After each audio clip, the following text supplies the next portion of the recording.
बरकातुहू।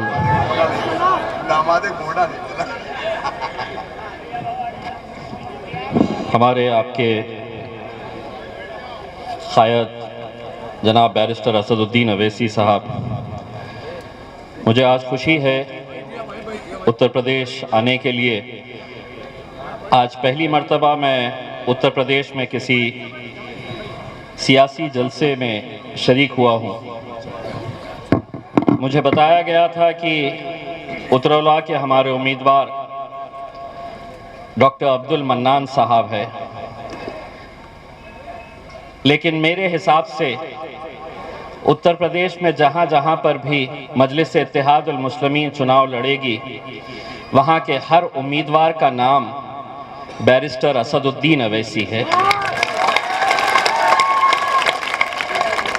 चेहरा doctor mannan साहब का हो सकता है, वोट आप डॉक्टर मन्नान साहब को देंगे, लेकिन इस वोट के ज़रिए जीत हासिल होगी सही मानों में किसी की, तो वो मेरे क़ायद बैरिस्टर असदुद्दीन अवैसी साहब की जीत होगी। इतने सालों तक मेरे भाइयों हमने क्या किया, ये आप भी अच्छी तरह से जानते हैं और मैं भी अच्छी तरह से जानता हूं। कुछ दिन पहले मैंने उत्तर प्रदेश के मुख्यमंत्री का एक बयान सुना था, जिसमें उन्होंने ये बताया था कि एक शख्स यहाँ पर उत्तर प्रदेश में आ रहा है, CAA NRC के बारे में वो लोगों को भड़का रहा है। एक तरीके से उन्होंने बिना नाम लिए हमें धमकाने की कोशिश की, डराने की कोशिश की। मैंने सोचा बहुत हो चुका, अब जाना पड़ेगा और जवाब भी देकर आना पड़ेगा। जिस अंदाज में मुख्यमंत्री साहब आपने मेरे क़ायद बैरिस्टर असदुद्दीन अवैसी साहब के बारे में जो कहा, उसका जवाब सिर्फ अकेले मैं नहीं, सिर्फ अकेले उत्तरौला के मुसलमान नहीं, बल्कि इस मुल्क के तमाम मुसलमानों की तरफ से जिस लहजे में आपने हमसे कहा है, उसी लहजे के अंदर हम आपको जवाब देना चाहते हैं।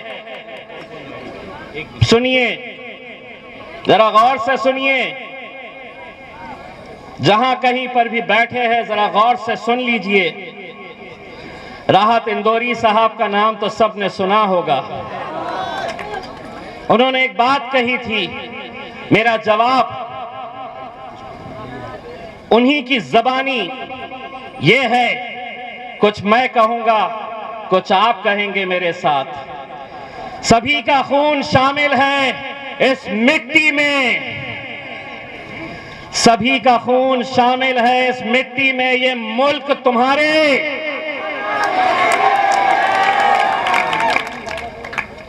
उन्हें सुने नहीं आया, ये मुल्क तुम्हारे। आधा मैंने कहा, आधा आपने कहे। अब ये मीडिया वाले जाएंगे,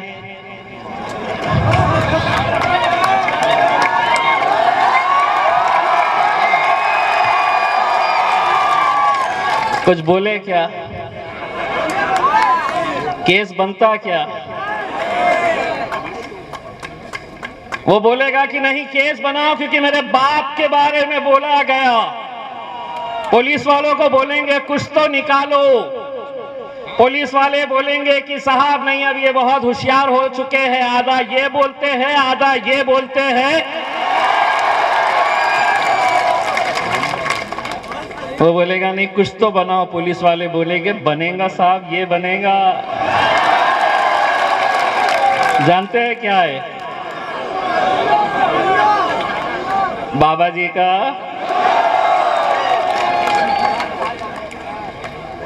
अब ये समझते हैं कि हम बोलने का इख्तियार सिर्फ उन्हें है, और हम सुनते रहेंगे। सुनिए, जितने भी सियासतदान, महफिल उनकी सस्ती है, महफिल उनकी सस्ती है, चर्चा किसका होता है तो मेरे शायद बैरिस्टर असदुद्दीन अवैसी साहब का होता है। रात में सोते हैं तो इनका नाम लेके सोते हैं, उठते हैं तो इन्हीं का नाम से उठते हैं। आज क्या बोलेंगे, आज क्या करेंगे? आज असल में हकीकत यह है कि हम जब उत्तर प्रदेश के अलग अलग इलाकों के अंदर देखते हैं कि एक जन सैलाब उमड़ पड़ा है, लोगों की मोहब्बत बैरिस्टर असदुद्दीन अवैसी साहब के लिए, देर आए दुरुस्त आए। दोस्तों, अगर यहां पर कोई मुझे जानता नहीं है तो मैं अपना तारुफ इस नजरिए से करवाना चाहता हूं कि मैं सिर्फ एक सांसद नहीं हूं, हमारी पहचान ये भी है कि हमने महाराष्ट्र में शिवसेना के गढ़ में उन्हें हराकर हमारे झंडे को हमने लहराया है। बड़ा गर्व था, बड़ा घमंड था, ये हमारा गढ़ है। हमने कहे उसी गढ़ में तुम्हें हम, और मुमकिन है बशर्ते कि हमें एक ताकत बनकर खड़े रहने की जरूरत है। ये सच्चाई है, ये अल्लाह का लाख लाख करम है कि जिस पार्टी के बारे में कहा जाता था कि ये तो सिर्फ हैदराबाद से एक इनका सांसद चुनकर आता है, एक सांसद, ये क्या कर लेगा? अल्हम्दुलिल्लाह अब एक नहीं है। मैं जब चुनकर गया तो भाजपा के एक सांसद ने मुझसे पूछा, अच्छा आप ही हैं MIM से जो चुन के आए हैं? अल्लाह जी हम ही हैं। तो बोले कितने चुन के आए हैं आप लोग? मैंने कहा 11 चुन के आए हैं। तो बोले 11? अल्लाह 11, एक और एक आपके लिए 2 होते होंगे, एक और एक हम दोनों जब बैठते हैं तो 11 की ताकत रखते हैं। बहुत तकलीफ होती है।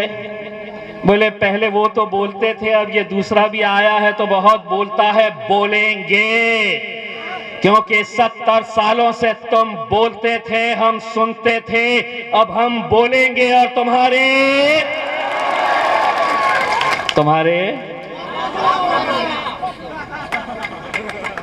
बोलो भाई, दिल खोल के बोलो, कुछ नहीं होता, ये कुछ नहीं कर सकते। तुम्हारे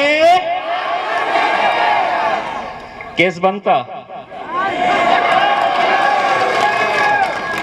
आधा हम बोले, आधा आप बोले।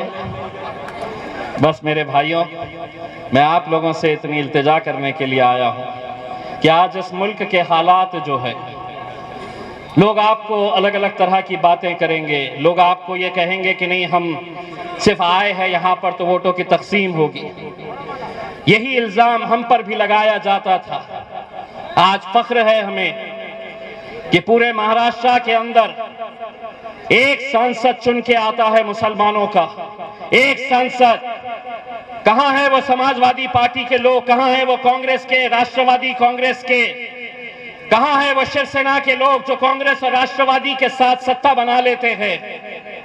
एक ही सांसद पूरे महाराष्ट्र से चुनकर आता है, और वो भी अल्हम्दुलिल्लाह किस पार्टी से ताल्लुक रखता है तो वो अल्हम्दुलिल्लाह मजलिस से इत्तेहादुल मुस्लिमीन का सांसद चुनकर आता है। क्यों आता है? हम भी जब खड़े रहे तो हमको भी यही कहा गया कि नहीं, अब ये खड़े हुए हैं, अब शिवसेना जीत जाएगी, ये खड़े हैं तो भारतीय जनता पार्टी की जीत यकीनी हो जाएगी। हमने अपनी आवाम से कहा, एक बार धक्का लगाओ तो सही। अल्हम्दुलिल्लाह ऐसा धक्का लगाए कि 30 साल से जिस शहर के अंदर शिवसेना जीत कर आती थी, आज वहां पर मेरे मजलिस के झंडे लहराते हैं। एक नेता ने आकर कहा, ये जो चुनकर आया है ना महाराष्ट्र से सांसद, ये सिर्फ एक्सीडेंट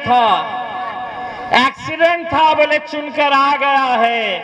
मैंने कहा इंशाअल्लाह अब पूरे हिंदुस्तान के अंदर जहां जहां पर भी मजलिस इलेक्शन लड़ेगी, इस तरह के एक्सीडेंट्स होते रहेंगे। बस आप लोगों से यही इल्तिजा करने के लिए आए हैं मेरे भाइयों, जिस दिन इलेक्शन का दिन आएगा, अलग अलग सियासी जमातों को आपने हर बार आजमाया है। एक बार बैरिस्टर असदुद्दीन अवैसी साहब को, दोस्तों इतना फख्र होता है मुझे, इतना फख्र होता है जब मैं देखता हूं कि पार्लियामेंट के अंदर एक तरफ भारतीय जनता पार्टी के, समाजवादी पार्टी के, कांग्रेस के, राष्ट्रवादी कांग्रेस के असदुद्दीन अवैसी साहब अकेले, लेकिन जिस हिम्मत के साथ वो खड़े रहते हैं, नरेंद्र मोदी की आंखों में आंखें डालकर बोलते हैं, तो मेरे मन में भी ये सवाल आता था कि आखिर असद साहब को हिम्मत कहां से मिलती है। तब ख्याल आया कि ये हिम्मत उन्हें मिलती है यहां से, ये ताकत मिलती है यहां से। तुम साथ में हो तो हम हर मुकाबला करने के लिए तैयार हैं। आपसे कहेंगे कि होगा, आप कितने सीटें लड़ लेंगे, आप कितने जीत कर आ जाएंगे, क्या हुकूमत आप बना सकते हैं? नहीं बनाना है हमें हुकूमत। गूंगे मुक्के बहरे लोगों को संसद में या उत्तर प्रदेश की विधानसभा के अंदर नहीं भिजाना है। लोग जब पूछते हैं कि 2 क्या कर लेंगे, 1 क्या कर लेंगे, 4 क्या कर लेंगे, तो मैं उन्हें जवाब देता हूं कि जंगल में कुत्ते और बिल्लियों की गिनती नहीं होती है, शेर कितने हैं ये देखे जाते हैं। शेरों के बच्चों को भिजाओ, शेरों के बच्चों को भिजाओ, और जो बहुत सारे, देखिए ताकत किसकी है ये हमको भी समझने की जरूरत है।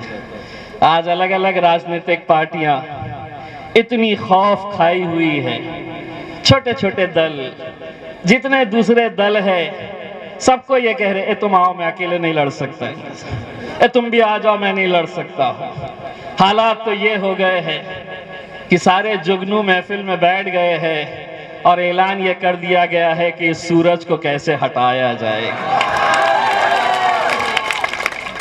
मेरे भाइयों, ये इलेक्शन इस मुल्क की तकदीर बदल सकता है। ये इलेक्शन मुसलमानों की तस्वीर बदल सकता है, हमारा मुस्तकबिल बदल सकता है। सिर्फ एक चुनावी क्षेत्र की हम बात नहीं कर रहे हैं। जितनी सीटें उत्तर प्रदेश से मजलिस को मिलेगी, आप ये समझ लीजिएगा कि पूरे हिंदुस्तान के अंदर हमारी सियासत, हमारी क़यादत जिंदा होगी। और उसे जिंदा करने का अगर किसी के सर पे सहरा जाएगा तो मेरे कायद के ऊपर जाएगा, जिन्होंने इस मुल्क के मुसलमानों को सिखाया है कि इस मुल्क के अंदर रहना है, जीना है, तो सर ऊंचा करके, सर अपना सीना चौड़ा करके चलो। ये सीख हमें मिली है। मेरे भाइयों, नतीजे आने के बाद हम भी फख्र से ये कहना चाहिए, हमने भी ये कहना चाहिएगा कि उतरौला में डॉक्टर मन्नान साहब के लिए इत्तेहाद की भीख मांगने के लिए हम भी आपके दरबार में आए थे और आपने हमारी झोली अपने वोटों से भर दिए हैं। हम उम्मीद करेंगे कि इंशाअल्लाह आने वाले वक्त के अंदर मजलिस के जहां जहां उम्मीदवार है, वहां से आप हमारे मजलिस के उम्मीदवारों को ताकत दीजिए। दोस्तों, मुझे मालूम है कि मेरा आपका रिश्ता क्या है। मैं जब इलेक्शन में खड़ा हुआ था, आपने मुझे वोट नहीं डाला, आप डाल नहीं सकते, लेकिन मेरे जीत में, हमारी जीत में आप लोगों का बहुत बड़ा हाथ है। वो किस तरह से कि इलेक्शन मैं लड़ रहा था, लेकिन अल्लाह की बारगाह में सिजदा आप लोगों ने किया था कि अल्लाह इन्हें जिता दे। वो रिश्ता था हमारा। लोग कहते हैं कि शिवसेना का गढ़ था, तुम जीते कैसा? तुम कैसा जीत सकते हैं जहां पर पूरे मुल्क के अंदर मोदी की लहर चल रही थी और वहां औरंगाबाद जैसे शहर से मजलिस अपना झंडा लिए आगे चल रही थी। मैं लोगों को कहता हूं कि वोट तो मिले ही थे, लेकिन हमारी जीत दुआओं से भी हुई है। अल्हम्दुलिल्लाह दुआओं से हुई है।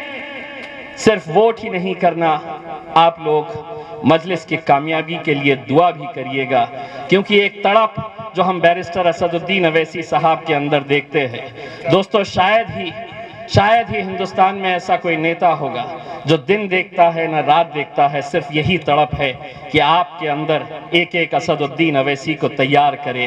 और इंशाअल्लाह हम यहाँ उम्मीद करते हैं कि आप लोग यहाँ पर डॉक्टर मन्नान साहब के अंदर भी आप बैरिस्टर असदुद्दीन अवैसी साहब को देखेंगे। बहुत बहुत शुक्रिया। वाखिर दावाना अल्हम्दुलिल्लाह।